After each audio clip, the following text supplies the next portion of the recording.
Giyan yung tanan sa pagpanlingkod. Once again, maayong buntag sa tanan. Karon ang ika-26 na Domingo sa ordinaryong panahon o 8 na lang ka Domingo. Peace of Christ the King na pod. Paghuman ana Advent season, bag-o na sa nga kalendaryo nga musulod sa sa simbahan. Ang atong tema karon nga kabuntagon naghisgot bahin sa Dios nga dapig kanato. If God is for us, who can be against us? Pero ang dako nga pangutana, kita dapig bata sa Ginoo? Amin batana. Para hiluman. Mao na dakong pangutana. Ang Dios niingon na siya nga dapig siya nato. Ang dako pagit nga pangutana, kita dapig bata sa Ginoo? What does it mean to be on God's side? Sabay pasabot nga dapig ta sa Ginoo. Is it knowing the name of Jesus? Ato bang naibaluan ang ngalan ni Jesus? Nasayod ba ta or nakamemorize ba ta sa mga scriptures or mga memory verses? Pagsimba ba nato, mao ba na ang basihan nga dapig ta sa Ginoo? Oftentimes we think of God being on our side. Mao gina nga atong pangunahon nga magkinaunsa nga atong kinabuhi, di gid ko angay mabalaka kay dapig ang Ginoo. Yes, tinuod na. Dili na sayop. But sometimes as we look at situations in our lives, we wonder if He really is. Pero usahay pod, pag naa na gani mga sitwasyon nga moabot sa atong kinabuhi nga medyo bugat ayo, makasugod na din tagpangutana kanang time sa naabagid si Lord? Naabagid kay Ginoo? Tinuod bagid ka nga nabanhaw siya sa mga patay? Okay? For us to find out if we really are on God's side, we need to mature. Aron atong mahibaluan kung ang Dios dapig bagyud kanato or kita rather dapig bata sa Ginoo, kinahanglan nga mo-mature ta. Mutubo ta. Dili sa height, mutubo sa tanang aspeto sa atong kinabuhi. And when I say mature, mature in all aspects of life. Maturity is difficult to achieve, especially spiritual maturity. Kining pagtubo lisod kaayo ni muon, labi na dia sa spiritual nga bahin. A lot of us are having a difficult time maturing in our faith, in our walk with the Lord. Kasagara nato naglisod unsaon pagtubo sa atong pagtuo, sa atong paglakaw uban sa Ginoo. Og kadaghanan usab nato dugay na kaayo nga mga Kristohanon pero wala gyud mag-mature ever since. Okay? Manay usa sa mga subok nga pamalandungon. Daghan nato dugay na kayo nangalagad, dugay na kayo nagsimba, dugay na kayo nga gidawat si Kristo nga ilang Ginoo ug manluluwas. Pero pila ka katuigan ang nilabay, ang ilang pagtuo, ang ilang pagtubo diha sa ilang pagkakristohanon, puya lang gyapon. Gaana po? Gadudo pa nga bata. Katamsak ba? Panay mong hamtong. Mao na nga pag abot problema, dali ra kay banlason. Okay? When problems come, we easily get shaken and discouraged even though some of our problems are the same over and over again. Muna nga inig-abot sa mga problema o sa mga sitwasyon, dali ra kita ma-discourage, ma-diskorahe, dali ra kita mataro, bisag usahay ang atong mga problema, balik-balik na ba? Nakabantay mo, sa may common nga problema sa tao? Kwarta. Ang uban, love life. Ikatulo, asa mangita og pagkaon, asa mangitag pang-eskwela. Pero wa pa mo natingala nga pila na inyong edad karon? 20, 30, 40, 50, 60, 70. Pero katingala mo nga naa gyapon mo diri karon. Pabalik-balik ang mga problema. Mora gyapon. Pag-ugma, kwarta. Pagkasunod ugma, kwarta lang gyapon. Mga batan-on nga way uyab, mora gyapon gyud na pagkaugma na wala pa gyapon koy uyab, pagkasunod ma wala gyapon koy uyab. Mora gid gyapon problema ha, balik-balik. Pero naalang gyapon ta karon. Okay? When we still feel that way, the same fear, shakiness and discouragement, then we did not mature or we didn't mature enough. Kung masigi lang gyapon tag katarog, masigi lang gyapon ganit tag kahadlok, ka-discourage, but pasabot, either wala ka ni mature, wala ka ni tubo, or wala pa kaayo ka ni mature, or wala pa kayo ka ni tubo. Okay? So, why is maturity important in knowing if we are really on God's side? Nganong importante man kaayo nga kinahanglan ta motubo aron atong mahibal-an kung dapig bagyod ta sa Ginoo. It is important because we need to think beyond and outside our usual thinking. Tungod kay kinahanglan nga maghuna-huna ta sa atong naandan ug gawas sa atong naandan. We need to think outside our comfort zone. Kinahanglan nga maghuna-huna ta gawas sa atong comfort zone. Kana ba mga butang nga anda nato, mga butang nga diya ta komportable, kinahanglan nga mugawas ta anak. We need to start thinking about others. Kinahanglan nga magsugod ta og huna-huna sa uban. That is maturity. And above all, we need to start thinking kung ang atong desisyon, ang mga butang atong paghimuon sa atong kinabuhi, makahatag ba ni og kahimayaan pasidungog sa atong Ginoo.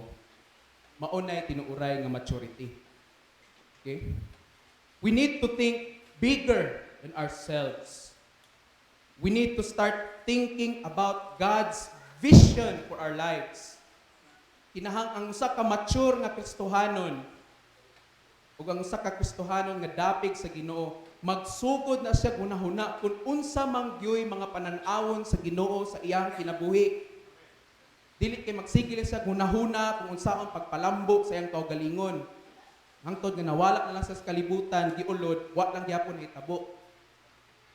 Okay? For our church and for our community, we often limit God. Usahay atong ginalimitahan ang Ginoo. As we mature to be on His side, we should take the limits off and allow Him to be God in our lives. Sa diya magatubo ta, okay?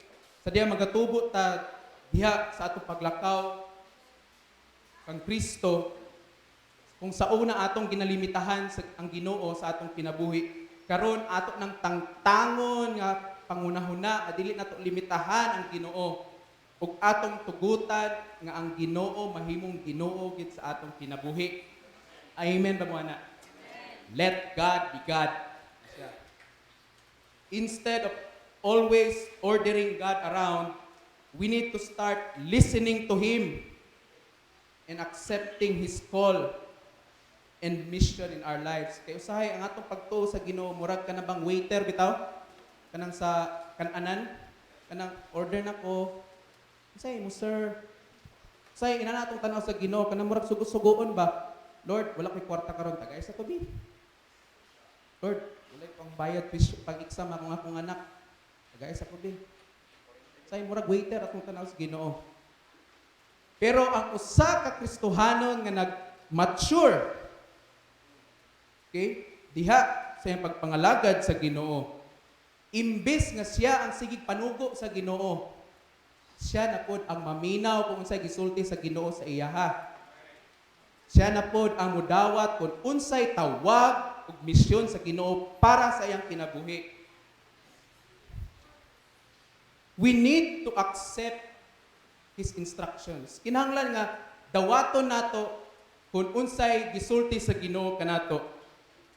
God does not need our help and advice. Dili kinahanglan ang Ginoo sa atong tabang, sa atong tambag. Okay? He can stand alone. Kaya na sa Ginoo, isag siya ra isa. Pero kita, we cannot stand alone. Di na to kaya nga kita ra. Di kinahanglan na to ang Ginoo. Amen ba mo na? Okay? In John chapter 15 verse 5, ingon diya nga, kung wala ikaw, wala ako'y mahimo. Okay? Without you, I am nothing. Kaya usahay, mingon man ta nga, Lord, magkahaya ni mo, tabangan ti kabi, kailangan kay ka. Ano tabangan mo itong Ginoo nga kaya mo sa Ginoo? Kita noon, hindi nato kayang kung walay Ginoo. Pero daghang gyapon tao magunahuna anak nga, simba. Buhi man uroy ko, baskog man gyapon ko. Dato man gyapon ko, sa ko simba. Bitaw, kaya na inanak bitaw na sinugdanan. Pero pag-abot na ka na nagtinga na, Lord, tabang. Kita na lang ako imong hayag. Luoy na dayon, pakiluoy na ta. Ulahin na ang tanan. Diya pa ka nanawag og Ginoo nga nagtinga na ka. Diya pa ka nanawag og Ginoo nga wa ka nilaing kadaganan. Sa panahon bitaw nga pwede pa daganan, okay pa kayo, basko pa, wal dili. Sa ganahan ng Pinoy yung last minute, no? Yung mga, labi na kanil mga estudyante bitaw nga mga Pinoy, yung mga project, mga deadline, ang example, ang deadline, Lunes, muhimo po Lunes. Na masukok pa sa maestra. Kaya nga ko nung gidali-dali. Siyempre, deadline good. Diba? Kung kano sa ang deadline, dito pa magbuhat. Nga na, magyapon ko sa una. Sabaan pang maestra. Kaya nga nung unfair ko na kay si ma'am. To be on God's side means being willing to order our lives according to His instruction. Kung dapig ta sa Ginoo, ambot pasabot ni ana nga atong ihanay ang atong kinabuhi subay sa iyahang gisulti ug subay sa iyang mga balaod. Okay? It means laying down our selfish ambitions and ideas and treasured beliefs if they are shown to be in conflict with any of the Word of God. Ang atong ipadaplin or mas maayo, tangtangon ng mga selfish, mga ambition, mga ideya o mga tinuuhan nga sukwahi sa pulong sa Ginoo. Maunay pamaagi mga mabaluan nato nga dapig ka sa Ginoo. Nga musubay ta ba sa iya ha? Kung asa ang Ginoo dito pud ta. Kung unsay sulti sa Ginoo sundo nato. Mao ni tinuod nga dapig sa Ginoo. Diba? Dili na kanang 50-50 kanang paling-paling nga dapig nga kanang say kay magmahay bitas Ginoo. Di ko simpa, di ko maampo karon kay wag itubag ni Lord ang akong gipangayo. Hala ka diya. Next week na takatingugan, Lord. Maldito. Diba? Pero being on God's side is really follow Him. Kumingon ang Ginoo sa imong prayer nga, oops, dili na makaayo sa imo, din dito ka. Sige Lord, dili na makaayo sa ako. Sige, ako sundon. Akong sundon ng imong gisulti. Ana?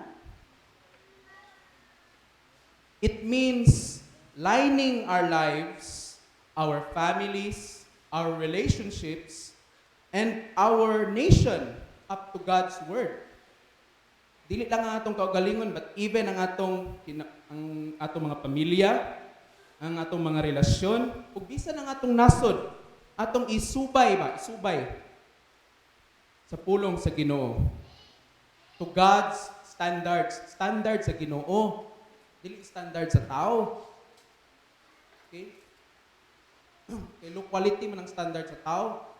Diba? Mga batanon, sa may standard ninyo. Kung mga babae, tall, dark, and never mind. Ano na yung mga standard nyo? Kanang mga gwapo, nga na pandisal ang tiyan, anak.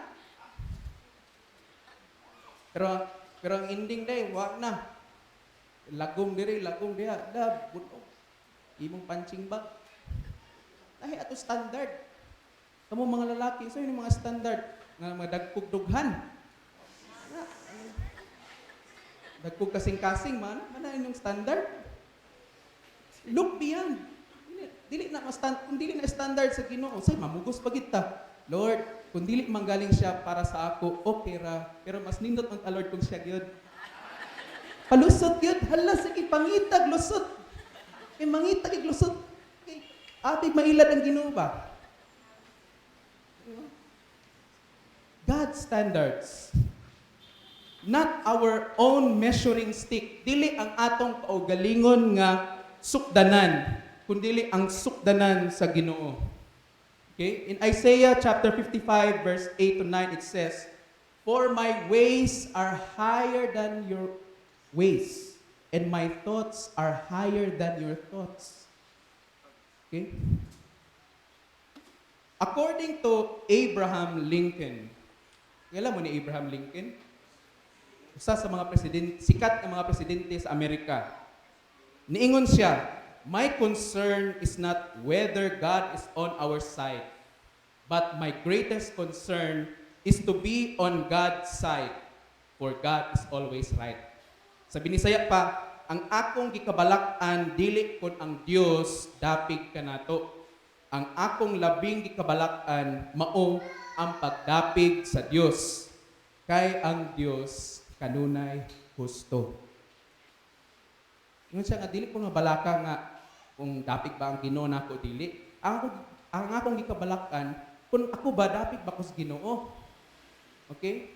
Kay usahay di na nato mabantayan unconsciously, di na nato mabantayan nga nalayo na rita sa Ginoo. Uniabi nato nga nagsunod-sunod lang gihapon sa Ginoo.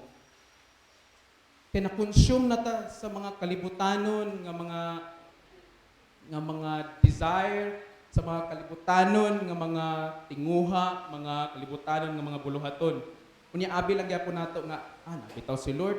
Kung kawaton nako ang 100 sa akong mama, sige lang na magyapon si Lord. Sa dum gyapon. Dilo abi lang nimo na. Kala mo lang yan, pero wala. Diba? Muna nga, that is why starting today, don't question if God is really on our side, because He really is. Amen ba na? Ayon, sugod karon ay namang pangutana nga, naabagid ka ang Ginoo nako, naguban bagid ka ang Ginoo nako, nagprovide bagid ka ang Ginoo nako. Dili na questionable kay tinuod na naa siya naguban nato. Ano na kakurat? Start questioning yourself. If are you really on God's side? Pangutan-ang imong kaugalingon nga, ikaw, kamo tagsa-tagsa sa imong kaugalingon, pangutanan ninyo yung mga kaugalingon. Dapig ba ko sa Ginoo? Or basig dito ko sa pikas dapig? Hindi man pwede nga magpaling-paling ka sa Ginoo, kana bang double-sided ta ba? Dapat isargit ka side itong pilion. Are you really team Jesus? Or are you team me, myself, and I? Kuha ninyo? Team Jesus ba mo? Or team me, myself, and I? Or basig ikaw ra pud sa imong kaugalingon na ginusara. Okay? Hebrews 13:5. Ingon ang Ginoo, I will never leave you nor forsake you. Kana palang daan nga scripture, klaro na kaayo nga dapig ang Ginoo nato. That's why don't doubt. Pagduha-duha. Now is not the time to question if God is really present. Bisag karon gani sa atong pagsimba, mungutana ta nga, nabakang Ginoo diya nga sila raman ang bishop ang nadiha. Nakamira may nadiri, may nagkana nag-aso ni gawas diya, unya wala may hayag kay gikan sa cross ni gawas ana. The presence of God is here. God is with us. Atong gikanta kaganina, God with us, so close to us. Diba? James 4 chapter 8, draw near to God and He will draw near to you. Duol sa Ginoo ug siya mo paduol nimo. Mao na atong gikinahanglan karon ang atong participation. Kinahanglan nga mo duol ta sa Ginoo. Amen ba mo ana? Duol. That is why you're here. Mo nang niya mo diri karon. Kaya ni duol mo sa presensya sa Ginoo. Ni duol mo sa iya kay gusto ninyo nga siya mo paduol sa inyong kinabuhi. Okay? That's why nanglan nga Team Jesus ta. Team Jesus. Hashtag Team Jesus. Manatong hashtag karon na Domingo. Team Jesus. Okay? If God is for us, who can be against us? Mao na nga, mag-wonder mo nga. Dito, Father, no? Balik-balik ang mga problema nga mo na-encounter, pero naagihapon, pero murag na-overcome lang. Para na mga ginikanan ba, usay, bingon nga, kaloyan sa Ginoo, nakapahuman biya sa po sa akong mga anak, 5 man sila kabuk, pero nakapahuman biya sa nako ang upat, isa na lang. See, anak pa lang daan, wala ka nakabantay, anak nga, 5 kabuk mong anak, nga napahuman na ni mong upat, ang isa na lang, mo graduate tayo na. Yan mo question ba ikag na, bagay ng Ginoo? Grasya to sa Ginoo, gikan sa kinamagulangan hangtod sa kaupat, napahuman na sila. Nag-provide ang Ginoo, wala ka gibiyaan sa Ginoo. Mao na ang bation ninyo nga gibiyaan mo sa Ginoo. Ayon lang bati. Iwagi mo gibiyaan sa Ginoo. Mao ginang kamatuoran. Ang Ginoo di gid bakakon. Dili bakakon ang Ginoo, di pareha sintapan niya noon. Dili pareha nato. Dili pareha nato. Nga sahay akon. Di ba? That's why start trusting God. Start acknowledging His presence sa inyong kinabuhi. Nga bisan asa mo paingon, bisan asa ta mo adto, siya nag-uban nato. Ang iyang gugma, ang iyang kaluoy ug iyang grasya kanunay nag-uban kanato. Kaya again, kung ang Dios dapig kanato, Kinsay makigbatok nato. Amen ba mo ana? Palihog manindog.